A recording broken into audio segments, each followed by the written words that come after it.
लेकिन सिर्फ 4 अल्पसंख्यकों को। अब इसकी काट बीजेपी ने कैसे ढूंढी उपचुनाव में?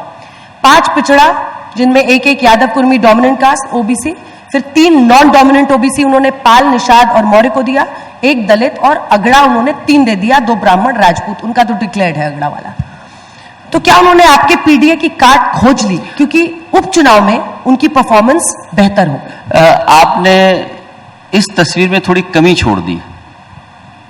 जो अभी तस्वीर दिखाई दे रही है स्क्रीन पर, उसमें आपने कमी छोड़ दी। अगर आप पुलिस को भी लगा देते बगल में तो शायद पूरी हो जाती तस्वीर। आप बाबा साहब भीमराव अम्बेडकर जी ने और लोकतंत्र में हमें वोट का अधिकार मिला है।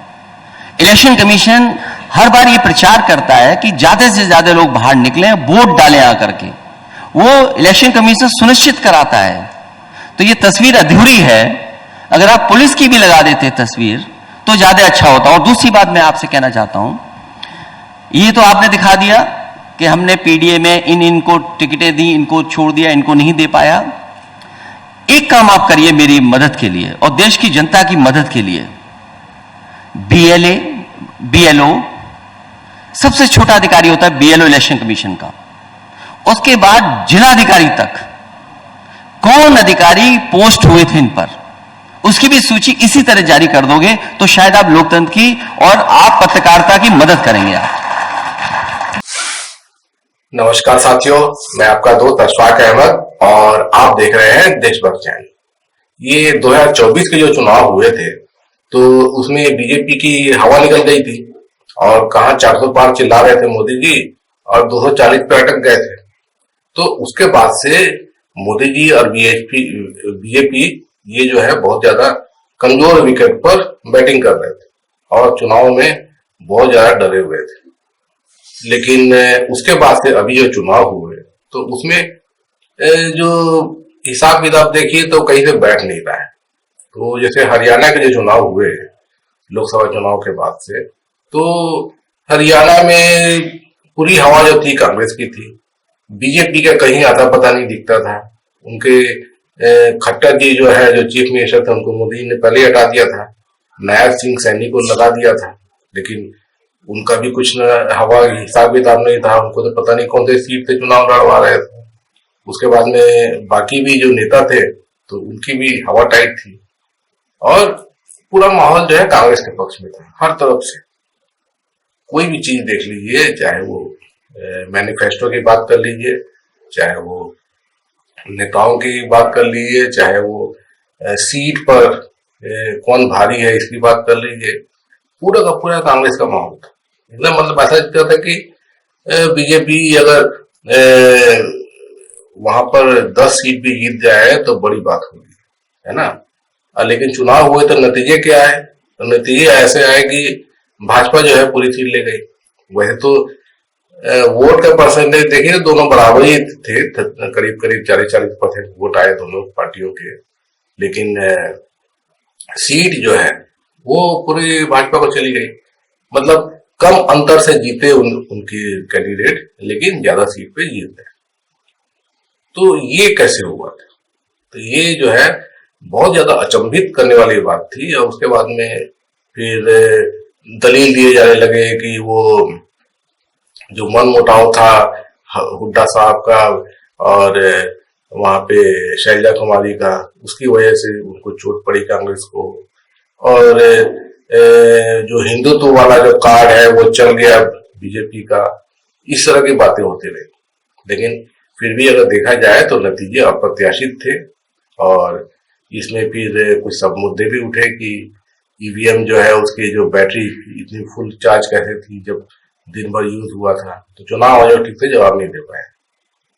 और उसके बाद में महाराष्ट्र का भी चुनाव हुए और झारखंड के, तो यहाँ पर देखिए क्या हुआ। तो महाराष्ट्र में भी एकदम वैसी हालत था कि बीजेपी की हवा टाइट थी। उनके जो सहयोगी दल है, जो तोड़ तोड़ के जो मोदी जी ने एनसीपी को तोड़ा, शिवसेना को तोड़ा और उनकी अपने साथ मिला लिया उनकी आधी आधी पार्टियां, है ना। तो उसका नतीजा क्या हुआ? तो ये देखिए लोकसभा चुनाव में यही परिस्थिति थी। मतलब कुछ भी बदला नहीं था कि बीजेपी चुनाव लड़ी एकनाथ शिंदे और अजीत पवार के साथ में, और जो महाअघाड़ी है तो वो उद्धव ठाकरे, शरद पवार और कांग्रेस। तो वहां पर महाराष्ट्र में तो मतलब लोकसभा चुनाव में तो कांग्रेस जबरदस्त तरीके से जीती थी, सबसे बड़ी पार्टी बन के आई थी। और जो महाअघाड़ी है तो उनके सभी के अच्छे सीट आए थे, और बीजेपी बहुत बुरी तरह मार खाई थी, और अजीत पवार का तो खाता भी नहीं खुला था, और एकनाथ शिंदे भी ले दे के कुछ 10-11 सीट लेके आए थे। तो अब जो चुनाव हुए विधानसभा के, तो ऐसा क्या हुआ कि एकदम ही बाजी पलट गई। 16% ज्यादा वोट मिल गए ये महायुति को, जो बीजेपी वाली महायुति। तो ये कैसे कायाकल्प हुआ, ये भी अचंभित करने वाला बात है। वहीं पे देखिए झारखंड के भी चुनाव साथ में हुए, तो ये जो लोकसभा चुनाव हुए थे 2024 के, तो उसमें जो रिजल्ट आए थे, तो हरियाणा में भी बीजेपी पीटी थी, वहां पे 10 में से 5 सीट जीती, जबकि 2019 में पूरे के 10 के 10 सीट जीती थी ना। और वैसे महाराष्ट्र में जो है वो महाअघाड़ी को कुछ भी नहीं मिला था, सब पूरा वो एकदम साफ कर दी थी पूरी बीजेपी, एकदम प्रचंड लहर के साथ। और वही फिर ये झारखंड में भी वैसी था कि पूरी की पूरी सीट जो है वो बीजेपी ले गई थी 2019 में। इस बार जो 2024 में हुआ, तो तीनों राज्यों में बीजेपी बहुत बुरी तरह पीटी थी। तो झारखंड में भी वैसी पीटी थी, लेकिन वहां जो अभी चुनाव हुए विधानसभा के, तो वहां तो बीजेपी फिर से पीट गई बहुत बुरी तरह। तो ये कैसे हुआ कि महाराष्ट्र और झारखंड के चुनाव एक साथ हुए? तो हिंदुत्व का कार्ड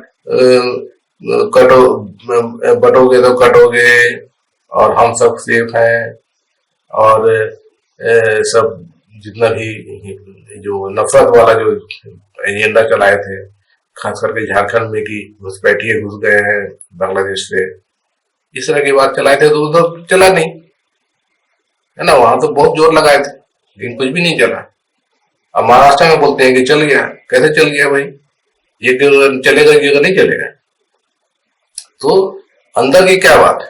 अंदर खाने की बात यह है कि जो बीजेपी है, तो उसको ये था कि भाई महाराष्ट्र जीतना ही जीतना है, चाहे कुछ हो जाए, कैसे भी जीतना है। तो उसी हिसाब से उन्होंने गेम खेला कि झारखंड ठीक है, कोई बात नहीं है, वहां हारे तो कोई बात नहीं होगी, लेकिन महाराष्ट्र जीतना है। वही उसी तरीके से हरियाणा का भी वैसी हिसाब था कि हरियाणा हमको जीतना ही जीतना है ना। तो ये इस तरह से क्या खेल खेला गया? तो महाराष्ट्र में 5 महीने के अंदर, मतलब लोकसभा चुनाव जब हुए थे और फिर ये विधानसभा, 43 लाख वोटर नए जुड़ गए। तो ये वोटर कहां से आ गए? महाराष्ट्र में हर 5 साल में ऐसा होता है कि जो वोटर जो जुड़ते हैं, तो 4-5 लाख जुड़ते हैं 5 साल।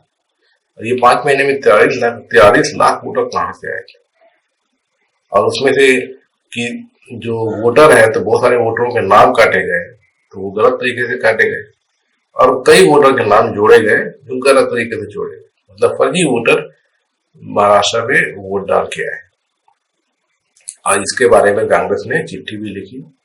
और एक और बिंदु है कि भाई जब तक मतलब चुनाव जिस दिन चल रहा था, जिस दिन वोट पड़ रहे थे, तो महाराष्ट्र में 6 बजे शाम तक जितने वोट पड़े, और उसके बाद में दूसरे दिन 10% वोट बढ़ गए। तो ये सोचने वाली बात है कि ऐसा नहीं होता था।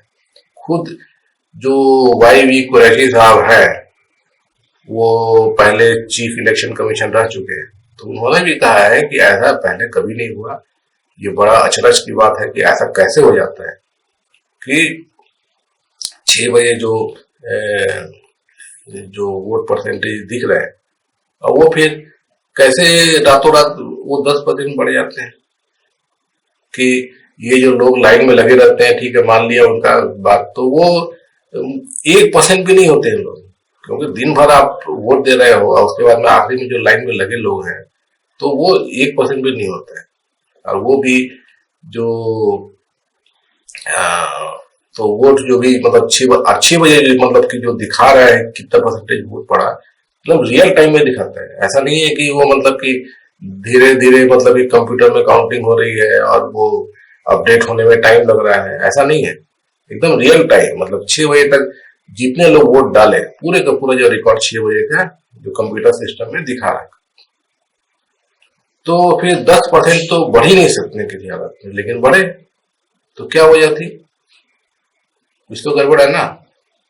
तो चुनाव आयोग इसका सबका जवाब नहीं देता है और ये तो मतलब धांधली हुई, इसीलिए वो जीत गए भाजपा वाले। इसीलिए भाजपा को जिताने के लिए कुछ तो कुछ तिकड़म किया गया, ईवीएम का भी मुद्दा उठाया गया।